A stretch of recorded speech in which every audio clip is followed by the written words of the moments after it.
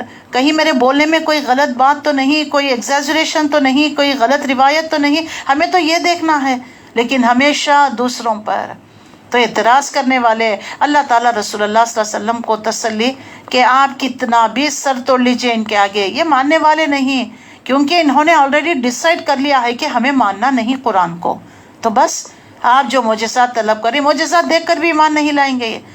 اگر ایک سیڑھی بھی رکھ دے، ہم اس سے چڑھ کر آسمان پر بھی آ جائیں، لکھی ہوئی کتاب کو ہاتھوں سے چھو کر بھی دیکھیں تبھی بھی ایمان نہیں لائیں. کہیں گے کہ یہ تو ہماری آنکھوں پر جادو کر دیا گیا. ہم نے 8ویں پارے میں پڑھ کر آئے ہیں نا، ان کے دل ٹیڑھے ہیں، ہم نے ان کے دلوں پر ٹھپا لگا دیا، بھی ایمان لانے والے نہیں ہے. تو کیا عجیب کہا کرتے تھے نا موسیٰ نبی پہ تو ایٹ اے ٹائم 10 کمانڈمنٹس لوہے کی تختی میں لکھی لکھائی دے دی نا. اگر واقعی اللہ کا کلام ہے تو اسی طرح محمد رسول اللہ کو کیوں نہیں دیا گیا؟ تو دیکھ لیجئے طرح طرح کے سوالات، اس کے اعتراضات کا جواب قرآن وقتاً فوقتاً دے رہا ہے. اور کہو یہ قرآن ایمان لانے والوں کے لیے تو ہدایت اور شفا ہے. قل هو للذین آمنوا ھدی و شفا، مل رہی ہے ہدایت، شفا پا رہے ہیں. بیمار ضمیروں کو، مردہ پڑی ہوئی ضمیروں کو زندگی مل رہی ہے قرآن کو سننے سے، پڑھنے سے. مگر جو لوگ ایمان نہیں لاتے ان کے لیے یہ کانوں کی ڈانٹ، آنکھوں کی پٹی ہے. یہ ڈانٹ کھلا رہے ہیں ہمیں، آنکھوں کی پٹی، کچھ حقیقت، اندھے بن گئے ہیں، کچھ نظر ہی نہیں آ رہا ہے. ان کا حال تو ایسا ہے جیسے ان کو دور سے پکارا جا رہا ہو. دیکھیے دور سے پکارتے تو آواز ہلکی آتی ہے نا، کچھ سنائی دیتا، کبھی نیٹ صحیح نہیں ہوتا تو کبھی ان آن آواز ہو رہی تو کچھ سنائی نہیں دیتا. ایسے ہی کبھی کچھ سنائی دیتا تو کبھی کچھ نہیں سنائی دیتا. تو یہ کہتے تھے نا موسیٰ نبی پر 10 کمانڈمنٹس اللہ یہاں پر ذکر کر رہا ہے. وَلَقَدْ آتَيْنَا مُوسَى الْكِتَابَ فَاخْتُلِفَ فِيهِ، ہم نے موسیٰ علیہ السلام کو کتاب دی، ان کے معاملے میں بھی یہی اختلاف ہوا تھا. اگر تمہارے رب نے پہلے ہی ایک بات طے نہ کر دی ہوتی تو ان اختلاف کرنے والوں کے درمیان فیصلہ چکا دیا جاتا. ان کی بھی ایک پیریڈ آف ٹائم ہے نا، اجل مسمى ہے نا، وہ وقت ہو جاتا تو پھر ان کو اللہ پکڑے گا. اور در حقیقت یہ ہے کہ لوگ ان کی طرف سے سخت اضطراب انگیز شک میں پڑے ہوئے ہیں. جو کوئی نیک اعمال کرے گا اپنے ہی لیے اچھا کرے گا، جو بدی کرے گا وہ اپنے ہی لیے کرے گا. تمہارا رب اپنے بندوں کے حق میں ظلم کرنے والا نہیں ہے. پھر اس کے بعد دیکھ لیجئے آیت 25واں پارہ شروع ہو رہا ہے، کیونکہ 25 کی جو ہے اس شروعات میں ہی یہ سورہ بھی چل رہا ہے تو اس لیے جو ہے یہاں پر واضح کر دیا گیا ہے کہ 25ویں پارے میں بھی اس کی کنٹینیوشن ہے. الیہ یرد علم الساعۃ وما تخرج من ثمرات من اکمامها ولا تحمل من انثى ولا تضع الا بعلمه ویوم ینادیہم این شرکائی قالوا اظناک ما منا من شہید. اے نبی صلی اللہ علیہ وسلم اس ساتھ کے بارے میں، یعنی قیامت، یعنی وہ گھڑی جب جو ہے بدی کرنے والوں کو ان کی بدی کا بدلہ دیا جائے گا، ان نیک انسانوں کے لیے نیکی کا بدلہ دیا جائے گا. تو جب رسول اللہ صلی اللہ علیہ وسلم آخرت کے بارے میں کہا کرتے، ڈرایا کرتے تو کہا کرتے اچھا وہ گھڑی کب آئے گی؟ تو اللہ فرماتا ہے اس ساتھ کا علم اللہ ہی کی طرف راجی ہوتا ہے، وہی اسی ساری. اور جو ہے نشانی مانگتے ہو نا، یہ کیا اس میں نشانی نہیں؟ سارے پھلوں کو جانتا ہے وہ، جو اپنے شگوفوں میں جو ملتے ہیں. کچی کلی ہے، انار کو دیکھ لیجئے کیسے پہلے پھول اس کے بعد کلی، کیسا وہ کھلتا کھلتا انار کا پھل بنتا ہے. ایک ایک چیز کو دیکھ لیجئے جو شگوفوں میں لپٹی ہوئی ہوتی ہیں، اسی کو معلوم ہے کس نے کون سی نر جننے کی یا مادہ، یعنی جو بھی حاملہ عورت ہوگی یا جو بھی جاندار ہوگا، یا جانوروں میں ہو یا انسانوں میں ہو، وہ حاملہ نر جنے گی یا مادہ جنے گی، کس نے بچہ جنا ہے. پھر جس روز وہ دن ان لوگوں کو پکارے گا کہاں ہے میرے وہ شریک، تو یہ کہیں گے ہم عرض کر چکے ہیں آج ہم سے کوئی اس کی گواہی دینے والا نہیں ہے. اللہ فرماتا ہے تم تو کاشتکار کرتے ہو نا، دیکھتے ہو کہ کیسے زمین سے اللہ اگاتا ہے، کون سی فیکٹری میں ایسا بن کر آتا ہے، دیکھو تمہارے لیے انار، کھجور، رنگ برنگے پھل، تمہارے لیے مشروبات، تمہارے لیے جانور، یہ تمہارے لیے نشانی نہیں؟ کون بنایا ان کو؟ ذرا پوچھو تو صحیح، کیا یہ دیوی دیوتا ان کا کچھ حصہ ہے ان کو بنانے میں؟ اور قیامت کے دن اللہ پوچھے گا، بتاؤ بلاؤ تو صحیح تمہارے ان شریکوں کو جن کو تم اللہ کو چھوڑ کر پکارا کرتے تھے۔ اس وقت وہ سارے معبود ان سے گم ہو جائیں گے جنہیں یہ اس سے پہلے پکارا کرتے تھے، اور یہ لوگ سمجھ لیں گے کہ ان کے لیے اب کوئی جائے پناہ نہیں ہے۔ اس کے بعد آیت نمبر 50 میں وَلَئِنْ أَذَقْنَاهُ رَحْمَةً مِنَّا مِنْ بَعْدِ ضَرَّاءَ مَسَّتْهُ لَيَقُولُنَّ هَذَا لِي وَمَا أَظُنُّ السَّاعَةَ قَائِمَةً۔ انسان کبھی بھلائی کی دعا مانگتے نہیں تھکتا، جب کوئی آفت اس پر آ جاتی ہے تو مایوس اور دل شکست ہو جاتا ہے۔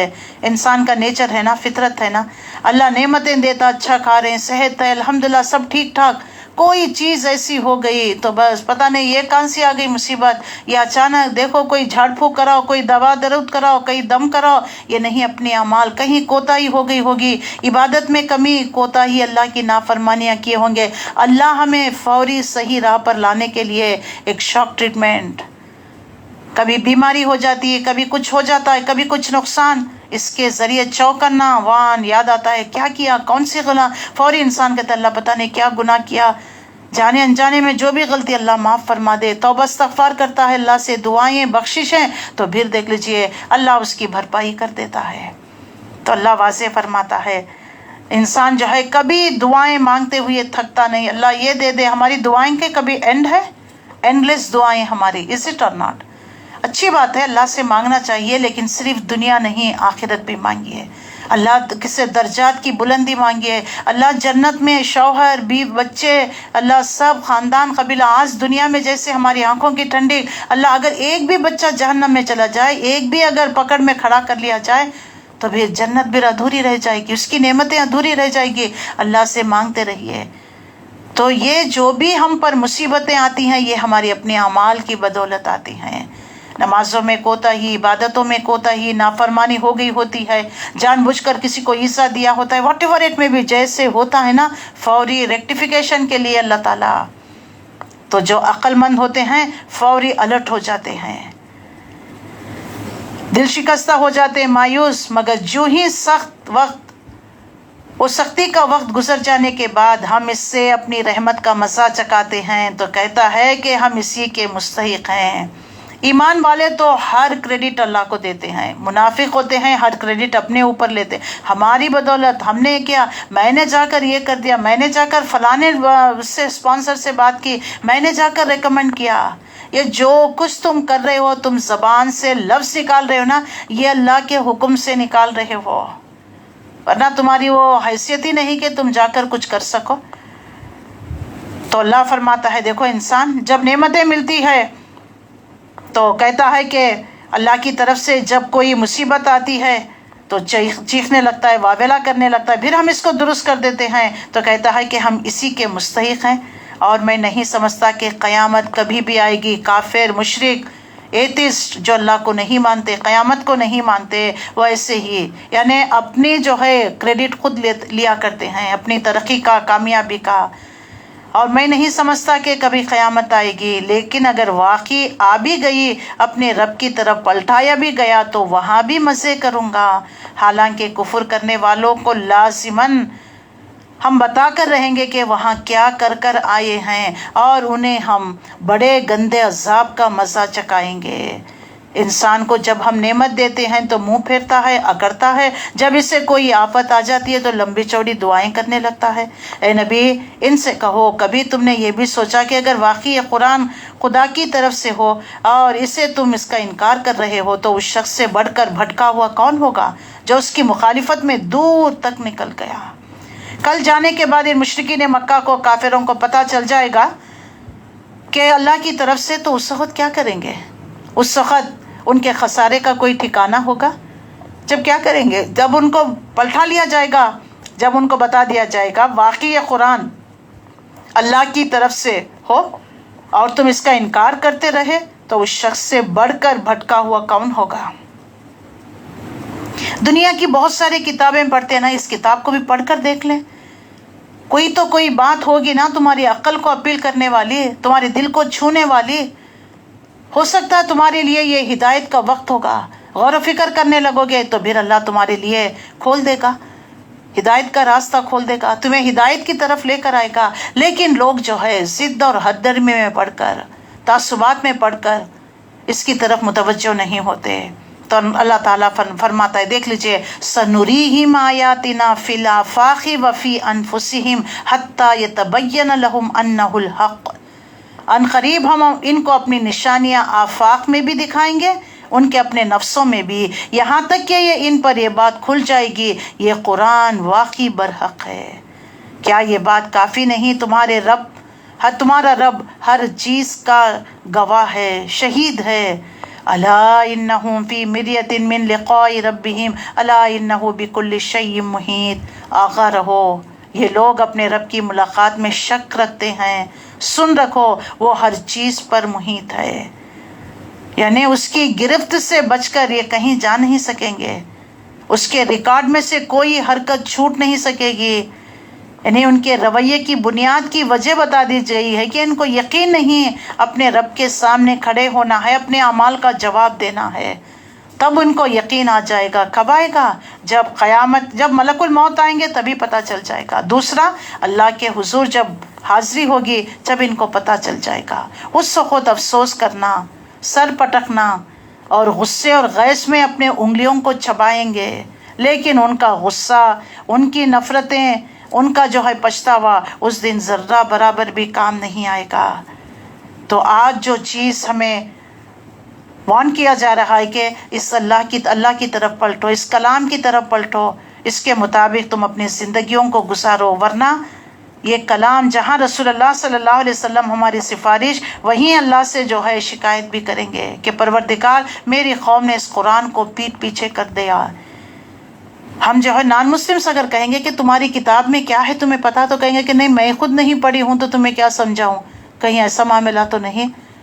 اللہ کی کتاب کے ساتھ یہ ہمارا رویہ، یہ مذاق ہے یہ کتاب کے ساتھ. اللہ نے یہ کتاب ہمارے لیے ہدایت کے لیے، ہماری رہنمائی کے لیے نازل کی. نہ اس کو پڑھتے، اب رمضان کا مہینہ آ گیا، اب کمپٹیشن پر پڑھتے ہیں. 10 قرآن آپ نے بغیر سمجھے پڑھا، ایک قرآن آپ نے سمجھ کر پڑھا، 10 پر بھاری ہو جائے گا. 60 سال کی نفل عبادتیں، قرآن مجید کے ایک آیت کو پڑھنا، غور و فکر کرنا، اس سے بڑا اجر و ثواب ہے. صرف عبادت کے طور پر مت پڑھا کریے، سمجھ کر پڑھا کریے. مجھے عمل کرنا ہے، عمل سے ہی بنتی ہے زندگی، جنت یا جہنم.